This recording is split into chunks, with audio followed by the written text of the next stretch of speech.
You heard of Ramakrishna Paramahamsa? In his own lifetime, people worshipped him as God.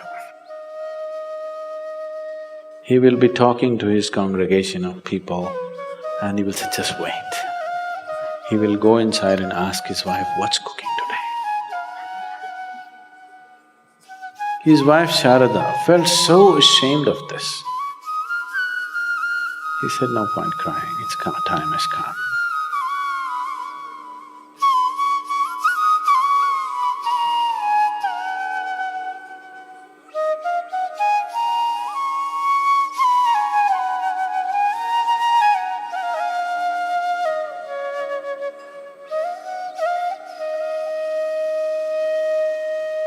Because they don't want to be clients to bad designers.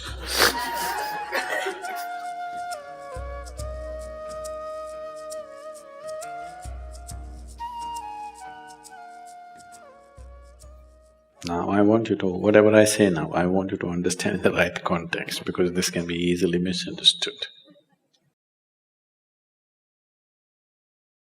What is enlightenment?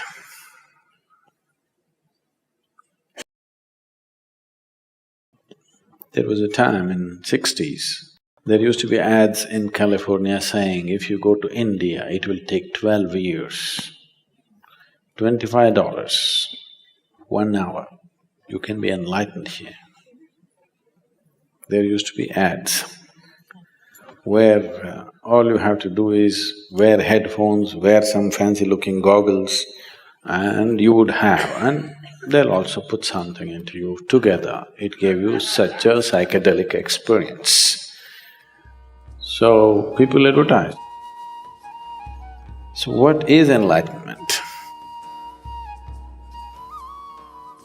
You know, repeatedly we're going on saying asatoma sadgamaya, asatoma sadgamaya. What it means is, you're trying to invoke yourself, I want to move from untruth to truth. There are many ways of looking at it. To put it very simply, the fundamental untruth about you is, right now, what is not you, you are experiencing as myself. This is a piece of earth. Repeatedly we've gone over this. But right now, you experience this as myself. This is an untruth, isn't it? If I experience this, a sofa as myself, definitely I need a couch, isn't it? Yes, sir? So, if you think, I am this vessel, you're definitely a case, isn't it? Treatment needed or no? Yes. Yes, if I think I'm a vessel, I need a treatment, but my body, this was also dug out of the planet. This was also dug out of the planet. Yes? This is also piece of earth, this is also piece of earth, isn't it? If I can think this is me, why can't I think this is me? Looks like I have an additional chamber in my head. Nice, isn't it? Extra chamber would help. But for sure it's madness, isn't it? This being me is definitely madness. Please look at it. This being me, is it not madness? Your only comfort is everybody is like this. Yes, that's how it is in the asylum. That's how it is. Just because everybody is like you, that doesn't make it the right thing. I know we are a democratic country, majority rules, whatever the majority says, that becomes the truth. But that is not how it works in existence. What is, what is not is, that's all. If you're in line with it, life works one way. If you're not aligned with it, it works another way. It's as simple as that. So, if you realize, I am not this, not intellectually, if experientially, if a clear separation happened, it would be natural to keep this aside and walk away, isn't it? You are calling it by all kinds of bad words like death. No. I thought I am this vessel and continuously I carried it. One day I realized, oh my God, this is not me. It's natural for me to keep it down. And said, yeah, isn't it? Isn't it so? Yes. So that's all they did. You're exaggerating it. Enlightened people leaving their body and going away.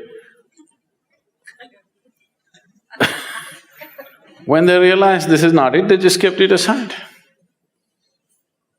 If they had some more business, they could pick it up. They had no business, they kept it and went. Sensible way to live or not? If you have business with this vessel, you carry it around. You have no business with it, you leave it there. So when the realization happens,